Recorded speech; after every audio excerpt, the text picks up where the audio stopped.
विविध भारती पुणे ठळक बातम्या.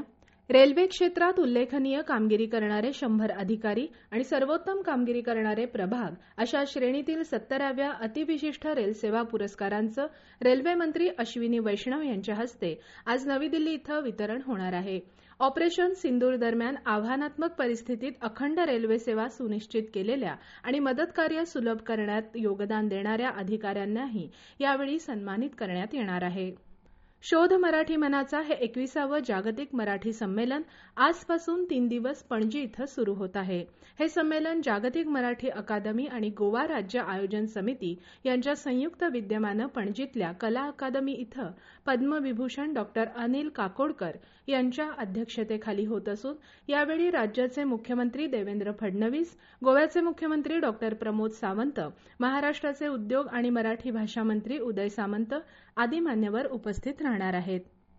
केंद्रीय निवडणूक आयोगानं येत्या 21 ते 23 जानेवारी दरम्यान लोकशाही आणि निवडणूक व्यवस्थापन 2026 या विषयावर आंतरराष्ट्रीय परिषद आयोजित केली आहे.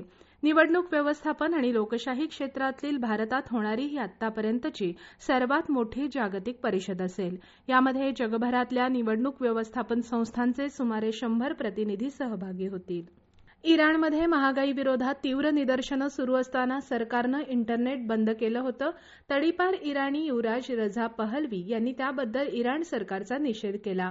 त्यांनी सर्व युरोपीय नेत्यांना इराणी लोकांना पाठिंबा देण्यासाठी आणि राजवटीला जबाबदार धरण्यासाठी अमेरिकेचे अध्यक्ष डोनाल्ड ट्रम्प यांचं नेतृत्व मान्य करण्याचं आवाहन केलं. दीवमध्ये दुसऱ्या पर्वातील खेलो इंडिया बीच स्पर्धा सुरू आहेत. काल पुरुषांच्या बीच सॉकरमध्ये अंदमान आणि निकोबारला हरवून महाराष्ट्रानं उपांत्य फेरीत प्रवेश केला.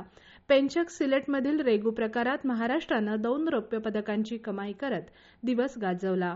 या होत्या आतापर्यंतच्या ठळक बातम्या. यानंतरच्या ठळक बातम्या सकाळी 11:58 मिनिटांनी.